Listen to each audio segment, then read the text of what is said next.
আসসালামু আলাইকুম রহমতুল্লাহি ওবরকাতুহ।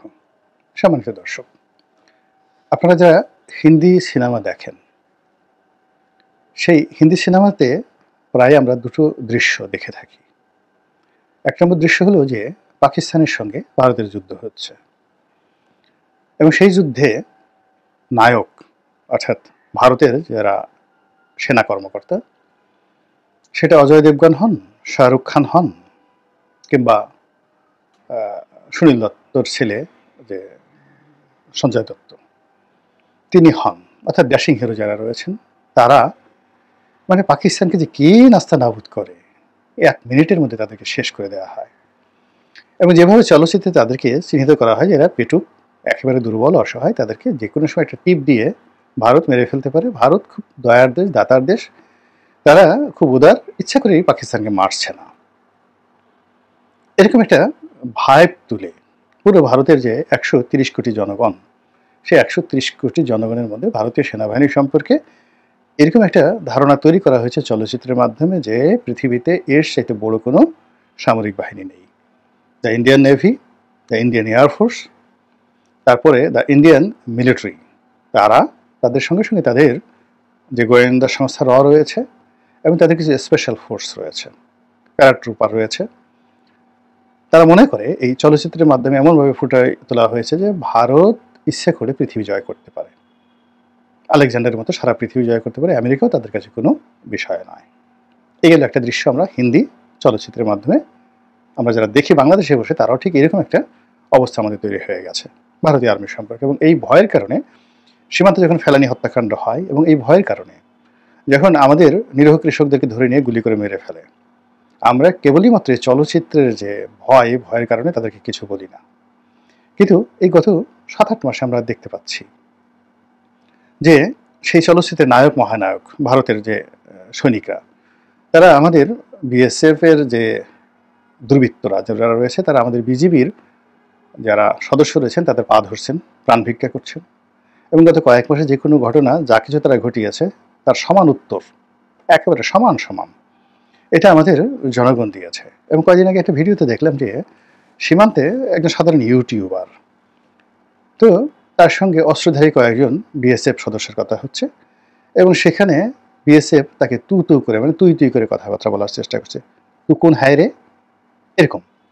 তো সেখানে ইউটিউব বলছে, হাউ ডিয়ার ইউ আর, আপনি আমার সঙ্গে আপ আপ না বলে তু তু কেন করছেন। এবং একটা সময় দেখা গেল সেই ইউটিউবারের ধমকে বিএসএফের যারা জওয়ান বা সদস্য অস্ত্রধারী, তারা একেবারে রীতিমতো বলেছে ক্যামেরা বন্ধ করো, ক্যামেরা বন্ধ করো, ছবি তুলো না, ইত্যাদি ইত্যাদি। তো এরকম একটা অবস্থা আমাদের সীমান্তে তৈরি হয়ে গেছে। তাহলে পাকিস্তানের অবস্থা কি? আপনি পাকিস্তানের সেনাবাহিনীর প্রধানের যে কয়েকদিনের যে বক্তব্য, এই কয়েকদিনের বক্তব্য দেখলেই আপনি বুঝতে পারবেন যে তাদের দৃঢ়তা কোন পর্যায়ে। আর অন্যদিকে ভারতের কিছু সামরিক কর্মকর্তা, সাবেক বর্তমান যারা আছেন, তারা তো কেউ বক্তব্য দিচ্ছেন না। এর মধ্যে শোনা যাচ্ছে যে একজন শীর্ষ জেনারেল, লেফটেন্যান্ট জেনারেল, যিনি কিনা কাশ্মীর অঞ্চলের কমান্ডিংয়ে ছিলেন, কোর কমান্ডার হিসেবে ছিলেন পুরো কাশ্মীর অঞ্চলে, লেফটেন্যান্ট জেনারেল মানে একটা কোরের দায়িত্বে, তাকে গ্রেপ্তার করা হয়েছে। এর কারণ হলো তিনি এই একটা সাজানো যুদ্ধ তিনি করতে চাচ্ছিলেন না এবং তিনি জানেন যে এটি সাজানো যুদ্ধ, অসম যুদ্ধ এবং ভারতের যে ভাইব রয়েছে সেখানে, সেই ভাইব নিয়ে সত্যিকার অর্থে যারা গেরিলা রয়েছে, এখানে পাকিস্তানের বিভিন্ন গেরিলা রয়েছে, তার সঙ্গে সঙ্গে পিছনে সেনাবাহিনী রয়েছে, তাদের সঙ্গে আসলে যুদ্ধ করলে হাজার হাজার ভারতীয় সৈন্য মারা যাবে। ফলে তিনি গ্রেপ্তার বরণ করেছেন, এরকম খবর ছড়িয়ে পড়েছে, আমরা এই ভদ্রলোকের ছবিও দেখেছি। তো এইরকম একটি অবস্থা রিয়েলি এখন প্র্যাকটিক্যালি চলছে। এখন শুরু করি। শুরুটা হলো যে কাশ্মীরের একটি এলাকাতে, যেটিকে পাহেলগাম, এখানে সন্ত্রাসী হামলা হলো এবং ২৬ জন থেকে ৩০ জন পর্যটককে মেরে ফেলা হলো। পাকিস্তান এবং ভারত বিরোধী শক্তি তারা বলছে যে এটা মোদির একটা কৌশল। এই মুহূর্তে মোদি অনেকগুলো সমস্যার মধ্যে রয়েছেন, দেশের ভিতরে, দেশের বাইরে। তো সেই সমস্যা, তার সঙ্গে সঙ্গে আবার তার একটা অপশন নেওয়ার ব্যাপারও চলে এসেছে। সব মিলিয়ে তিনি একটা জটিল অবস্থা তৈরি করতে চাচ্ছেন। অনেকে বলার চেষ্টা করছেন আমাদের এই অংশে তিনি বাংলাদেশের সঙ্গে একটা ঝামেলা জড়াতে চাচ্ছেন, আর ওয়েস্টার্ন ফ্রন্টে পাকিস্তানকে ব্যস্ত রাখতে চাচ্ছেন। এই কারণ হলো পাকিস্তান বাংলাদেশের অভ্যন্তরীণ ব্যাপারে না গোলাচ্ছে। তো সেক্ষেত্রে পাকিস্তানকে যদি ওয়েস্টার্ন ফ্রন্টে বিজি রাখা হয়, তাহলে তিনি ইস্টার্ন ফ্রন্টে যে কোনো একটা ব্যবস্থা নিতে পারবেন, ওই ওয়েস্টার্ন ফ্রন্টে পাকিস্তানের রসিলা ধরে। এর কারণ হলো পাকিস্তানের সঙ্গে যখন যুদ্ধ চলে, যদি যুদ্ধ চলে তাহলে ভারত খুব সহজেই বলতে পারবে যে পাকিস্তানের জেনারেলরা যে কয়দিন আগে বাংলাদেশে এসেছিল বা পাকিস্তানের পররাষ্ট্র সচিব যে বাংলাদেশে এসেছিল, মূলত এসেছিল ভারতের বিরুদ্ধে যুদ্ধ করার জন্য এবং বাংলাদেশের ভূমি ব্যবহার করে সেভেন সিস্টারে আক্রমণ চালানোর জন্য। তো কাজেই আমরা সেই সেভেন সিস্টার, তোমরা আমাদের বিরুদ্ধে ব্যবস্থা নেবে, তার আগে আমরা বাংলাদেশ দখল করে ফেলবো। এরকম একটা চক্রান্তের অংশ হিসেবেই তিনি কাশ্মীর একটা নাটক করতে চাচ্ছেন। এটা আমাদের এই অংশের যারা লোকজন আছে তারা মনে করছেন। আর যারা দিল্লি মানে উত্তর ভারত, তারপর শেষে তার পাশে উত্তরপ্রদেশ, ইউপি, এরপরে যারা কাশ্মীর, সেখানে যারা পাঞ্জাবের যারা অধিবাসী, যেখানে খুব গন্ডগোল চলে, তো এবং অন্যান্য এবং সেভেন সিস্টার যেমন কয়েকটা জায়গাতে রয়েছেন যেখানে মোদি খুবই অজনপ্রিয়, তাদের বক্তব্য হলো যে এই সময়টিতে সে একটা নাটক তৈরি করে আমেরিকার সঙ্গে তার যে সমস্যাগুলো দেখা দিয়েছে শুল্ক সংক্রান্ত বিষয় এবং আমেরিকার সঙ্গে মধ্যপ্রাচ্যের সঙ্গে ইদানিং ভীষণ রকম সমস্যা আছে, পুরো জিনিসটিকে তিনি একটা যুদ্ধের আদল দিয়ে তিনি নিজের পিঠ বাঁচানোর চেষ্টা করছেন। এবং ঠিক সেম ঘটনা কিন্তু ঘটিয়েছে ইউক্রেনের জেলেনস্কি ইচ্ছে করেই পুরো ইউক্রেনকে যুদ্ধ থেকে ঠেলে দিয়েছে এবং তার অবৈধতা এবং তার যে অজনপ্রিয়তা এটাকে কাটিয়ে ওঠার জন্য সে বাইডেনের উপর ভর করে এই কাজগুলো করেছে, সেটা ভিন্ন প্রসঙ্গ।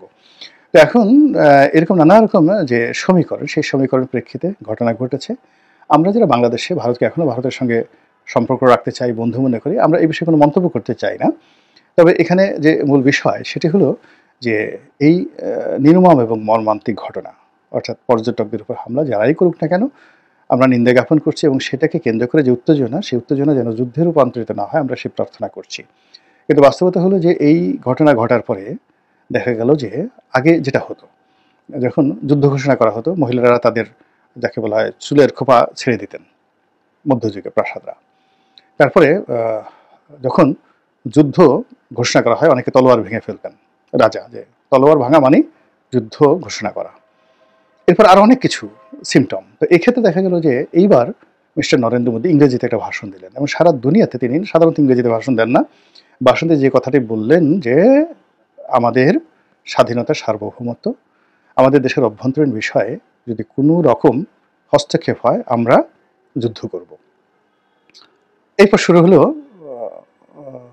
তাদের যে ভারত মহাসাগরে যে সাবমেরিনগুলো রয়েছে, তারপরে সেখানে যে যুদ্ধজাহাজ রয়েছে সেগুলোর প্রচণ্ড মহড়া, তারপরে তাদের যে বিমান বাহিনী রয়েছে সেখানে যুদ্ধ বিমানগুলোর একেবারে রীতিমতো মানে আপনারা যারা দেখেছেন মানে এটা ভয়ঙ্কর একটা অবস্থা, তারা উড়াতে লাগলো এগুলো। এবং এগুলো উড়াতে গিয়ে একটা বিমান তো দেখা গেল যে তাদের নিজের দেশের মধ্যে বোমা বর্ষণ করে বসলো, বললো যে এটা আমাদের ভুল হয়েছে। ভারত ধরে নিয়েছে যুদ্ধ হবে এবং যুদ্ধে ভারত 1 মিনিটের মধ্যে পাকিস্তান দখল করে ফেলবে।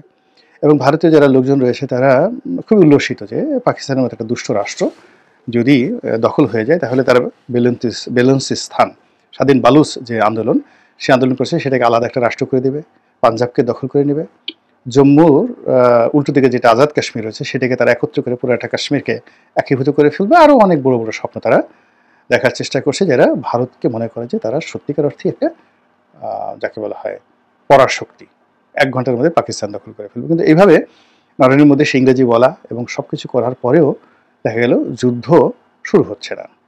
আমি যখন এই হেডলাইনটা দিই তখন 10 দিন ছিল, আর আমি এই ভিডিওটি যখন করি তখন অর্থাৎ আজকে মার্চ মাসে মানে মে মাসের 3 তারিখ, তো 3 তারিখে আসলে 13 দিন হয়ে গেছে এই মানে ঘটনা ঘটার পরে। যেদিন প্রচার করবো সেদিন হয়তো 14 দিন 15 দিন এরকম হয়ে যাবে। তো এখন ভারতীয় অনেকগুলো সাংবাদিক বুদ্ধিজীবী তারা বিভিন্ন জায়গাতে কমেন্ট করছে যে আর যুদ্ধ করতে হবে না। নরেন্দ্র মোদীকে বলছে যে তুমি এখন ঘরের মধ্যে ঢুকে তুমি তোমার বুড়ো আঙ্গুল আছে, বাচ্চারা দেখবেন যে বুড়ো আঙ্গুল চুষনির মতো চুষে, এরকম বুড়ো আঙ্গুল চুষতে থাকো, পাকিস্তানের সাথে যুদ্ধ করার মরদ তোমার নেই। তো এই যে একটা অবস্থা, ভারতের যারা স্বপ্ন দেখতো যে ভারত এটা করে ফেলবে ওটা করে ফেলবে, তাদের মধ্যে কী ধরনের একটা হতাশা তৈরি হয়েছে যে আমি এই একজন খুব সিনিয়র সাংবাদিক ভারতের খুব নাম করা একটা পত্রিকার সম্পাদক, তার পার্সোনাল ওয়াল থেকে আমি এই বক্তব্যটা নিয়েছি যে তিনি নরেন্দ্র মোদীকে উদ্দেশ্য করে বলছেন যে অনেক হয়েছে, 10 দিন তো চলে গেছে, এখন 10 দিন বসে তুমি আঙ্গুল চুষছো, এখন আর দরকার নেই, তুমি ঘরে বসে আঙ্গুল চুষো, এই যে তার যে বক্তব্য।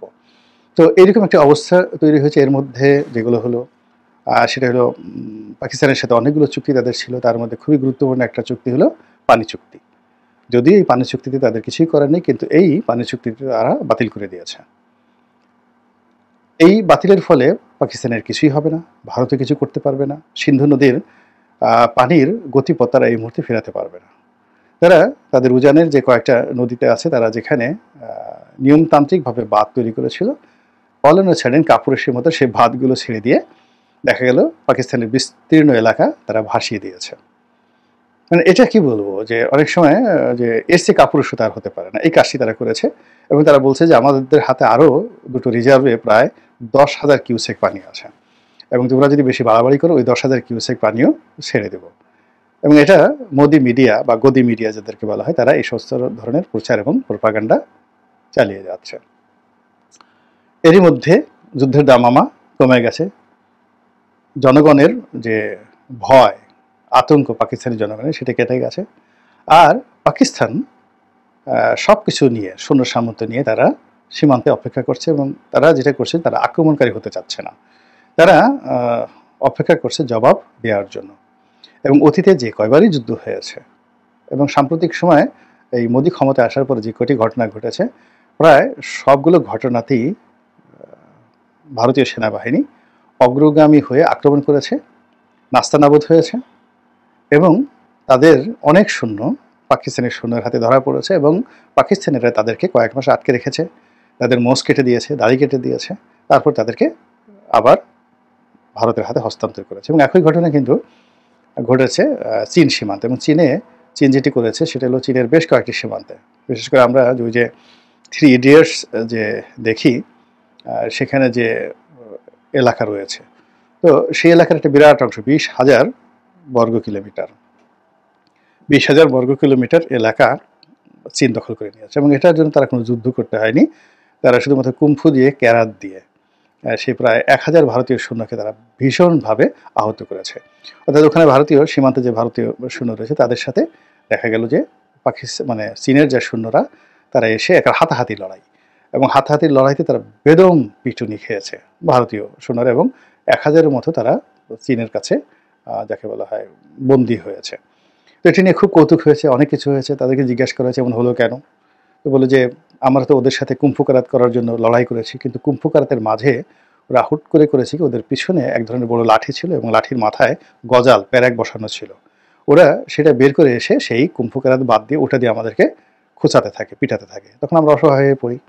তারপরে বোঝার চেষ্টা করেন যে এটা রাষ্ট্রীয় পর্যায়ে 1,000 সৈন্য, মানে যারা চীনের হাতে ধরা পড়েছে মানালি, ওই যে মানালি ওই সীমান্ত ত্রিতে তো ধরা পড়েছে, আর আহত হয়েছে কত। এবং ওই ক্ষত কাটাতে না কাটাতেই আবার দেখা গেল যে পাকিস্তানের সাথে তারা একটা ধরা খেলো। ওই পাকিস্তানের 100 পাইলট, মানে ভারতের এক পাইলট গিয়ে পাকিস্তানে তারা পড়ে গেল। এবং তখনও কিন্তু এই একই ঘটনা ঘটেছিল এই কাশ্মীর নিয়ে। আবার এখন এই তৃতীয় ঘটনা যে হম্বি দেখাচ্ছে, এবং ওটার এগেনস্টে আমাদের বাংলাদেশেও কিন্তু একটা ভাইব তৈরি হয়ে গেছে, বাংলাদেশে এক ধরনের একটা প্রস্তুতি চলছে। তো এই যে ভারতের যে অতি উৎসাহ কিংবা একটা যুদ্ধংদেহী দাদাগিরি মনোভাব, এবং যা নয় তা দেখানোর ফলে তাদের অভ্যন্তরীণ রাজনীতিতে যে সর্বনাশ হয়ে যাচ্ছে, সেই ঘটনা থেকে এখন আমরা বাংলাদেশে বসে যারা ভাইব তৈরি করছি, একটা ব্যাংকে আমরা হাতি বানিয়ে সব জায়গায় প্রদর্শন করছি, কিংবা ধরুন একটা পিঁপড়াকে আমরা বিরাট আরবি ঘোড়া বানিয়ে তারপরে ভয় দেখাচ্ছি প্রতিপক্ষকে, আমার হাতে কিন্তু ঘোড়া আছে। তাদের আগামী দিনে কী পরিণতি হতে পারে সেটা এই যে সাম্প্রতিক সময় ভারতের যে ঘটনা তার থেকেই আমরা অনুমান করতে পারি। মহান আল্লাহ আমাদের সবাইকে হেদায়েত দান করুন এবং হেফাজত করুন। আসসালামু আলাইকুম ওয়া রাহমাতুল্লাহি ওয়া বারাকাতুহু।